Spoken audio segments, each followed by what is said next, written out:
I'm just bad with money. How many times have you said that? Maybe after checking your bank account, maybe after forgetting to pay a bill on time, maybe after watching your friend buy their first house while you're still figuring out where your paycheck went. Here's the thing that's going to blow your mind. 47% of Americans rate their personal finance knowledge as a C or worse. Almost half the country thinks they're failing at money. But here's what nobody's telling you. You're not bad with money. You've been programmed to fail at it. Today, we're diving into the psychology behind why you think you suck at money and how that belief is the exact thing keeping you broke. This is about self-fulfilling prophecies, learned helplessness, and the invisible scripts running in your head that are sabotaging your financial future.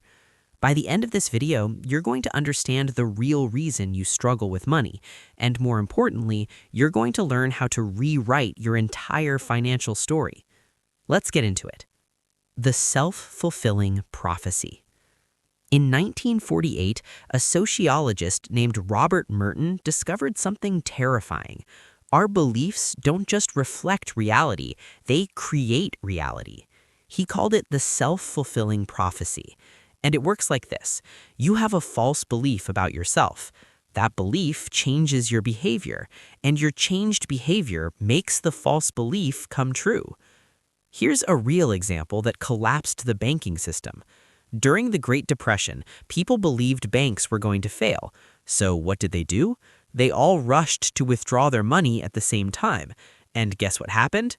The banks actually failed. The prediction caused the behavior that made the prediction real. Now let's bring this to your wallet. You tell yourself, I'm bad with money. So what happens next? You avoid looking at your bank account because you're afraid of what you'll see. You don't create a budget because it won't work for someone like me anyway. You don't invest because you don't understand that stuff. You sabotage your own progress because deep down, you're just confirming what you already believe. And then what happens? You actually do struggle with money, not because you're inherently bad at it, but because you believed you were bad at it. Think about the last time you got unexpected money, maybe a tax refund or a bonus. Did you immediately think, I should save this, or did you think, I deserve to treat myself? If you have the I'm bad with money mindset, you probably spent it because people who are bad with money don't save, right? You literally acted out your own belief about yourself. According to research published in the Journal of Financial Planning, when people hold negative financial mindsets like I'm bad with money or I'll never have enough, they engage in behaviors that perpetuate poor financial outcomes. The belief triggers behavioral biases that sabotage their financial decisions. Here's what makes this truly insidious. It happens unconsciously. You're not aware you're doing it. Let me introduce you to your brain's worst enemies when it comes to money. 1. Confirmation bias. You only see evidence that confirms your belief. If you think you're bad with money, you'll remember every financial mistake and ignore every success. That $50 you saved last month? Forgotten. That $5 coffee you shouldn't have bought? You'll beat yourself up about it for weeks. 2. Loss aversion. You feel losses twice as strongly as gains. So if you believe you don't have enough money, you become paralyzed with fear about losing what little you have. You don't invest. You don't take calculated risks. You stay stuck. 3. Status quo bias. You stick with what you know, even when it's not working, because at least it's familiar, at least you know this kind of struggle. These aren't character flaws. These are cognitive biases that your negative money belief activates like landmines in your brain. Learned helplessness. Now let's talk about something even more disturbing, learned helplessness. In the 1960s, psychologist Seligman did an experiment. He put dogs in a cage where they received random electric shocks they couldn't escape. Eventually, even when he opened the cage door, the dogs wouldn't leave. They had learned that their actions didn't matter, so they stopped trying. Dark, right? But here's where it gets relevant to you. 58% of Americans say their finances are in crisis. Achieve Survey, 2025. When you repeatedly experience financial stress that feels outside your control, living paycheck to paycheck, drowning in debt, watching your money disappear no matter what you do, your brain learns the same lesson those dogs learned. Nothing I do matters. This is learned helplessness, and it's why so many people just give up. They stop budgeting because it never works anyway. They stop trying to get ahead because the system is rigged. They stop learning about money because I'll never understand it. And here's the brutal truth. They're not wrong about the system being hard. The financial system is complicated. Economic inequality is real. But learned helplessness takes a genuine struggle and turns it into a mental prison where you stop taking the actions that could actually help you. A 2024 study on psychological barriers to economic mobility found that learned helplessness, combined with low self-efficacy and a scarcity mindset, creates what researchers call a psychological poverty trap. People aren't just poor because they lack money, they're trapped in poverty because they lack the belief that their actions can change their situation. Let that sink in. And it's not just people in poverty. Look at these numbers. 69% of Americans feel depressed and anxious about financial uncertainty. 77% report feeling anxious about their financial situation. 70% feel financial anxiety more than once a week. This is an epidemic of financial learned helplessness disguised as personal failure. This isn't new, by the way. Researchers have found that children who grow up in poverty develop this pattern early. They experience financial stress that feels uncontrollable, parents fighting about money, utilities getting shut off, going hungry. And they learn that money is something that happens to you, not something you control. Then they carry that belief into adulthood, and the cycle continues. But here's what gives me hope. Learned helplessness can be unlearned, just like those negative beliefs can be rewritten. Because if your beliefs created this reality, new beliefs can create a different one. So where do these "I'm bad with money" beliefs actually come from? The research points to three main sources. One, your childhood money scripts. Psychologists Brad and Ted Klontz identified something called money scripts, unconscious beliefs about money formed in childhood. If you grew up hearing money doesn't grow on trees, rich people are greedy, or we can't afford that, those messages became your operating system. If you watched your parents fight about money, never talk about money, or stress about money constantly, you absorbed that anxiety like a sponge. The crazy part is, these scripts are often wrong. They're based on your parents' experiences, their parents' experiences, cultural messages from generations ago when resource hoarding could literally get you exiled from your tribe. Here's a mind bender.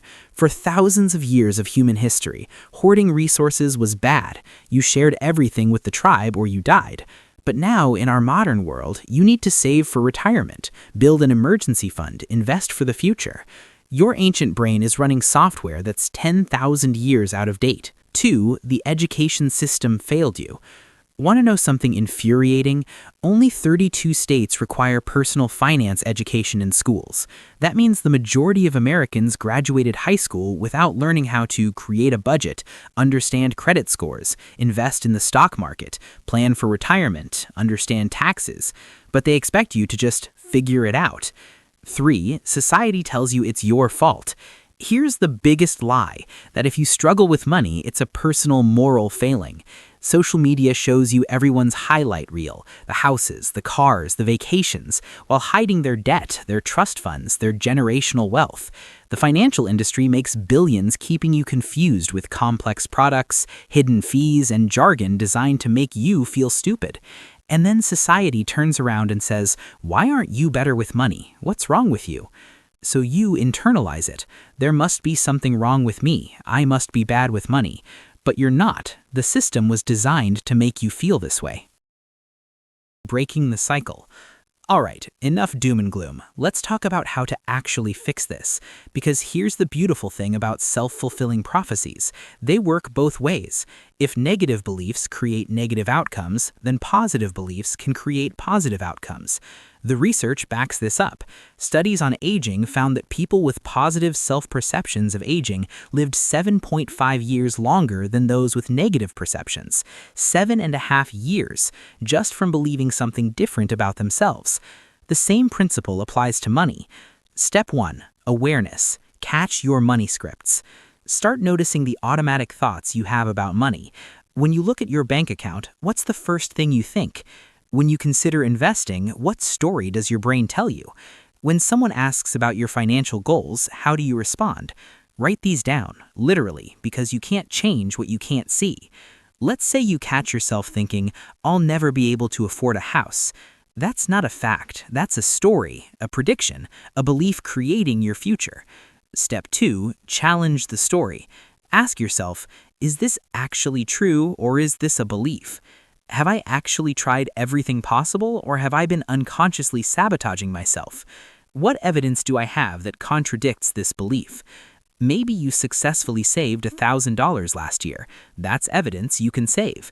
Maybe you negotiated a raise. That's evidence you can advocate for yourself.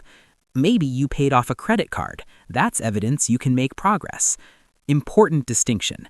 Now, I'm not saying toxic positivity will solve systemic problems. If you're struggling to afford basic needs, the problem isn't your mindset, it's your income. But even then, the belief, "nothing I do matters," will stop you from taking the actions that might help.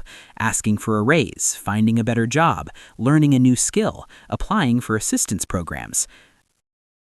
Reframe with accuracy. Instead of "I'm bad with money," try "I'm learning about money management." Instead of "I'll never have enough," try "I'm building financial security one step at a time." Instead of "I don't understand investing," try "I don't understand investing yet, but I'm capable of learning." Studies show that people with higher financial efficacy, the belief that their actions can improve their financial situation, set more ambitious goals, work harder, persist longer, and are significantly more likely to improve their actual financial situation. The belief becomes the reality. Step 4. Take small wins. Here's where you hack your brain. Your brain needs evidence to build new beliefs, so you create that evidence intentionally. Start absurdly small. Save $5 this week? You're someone who saves. Track your spending for one day? You're someone who manages money. Read one article about investing? You're someone who learns about finance. Each small action is evidence that contradicts your old belief and supports your new one.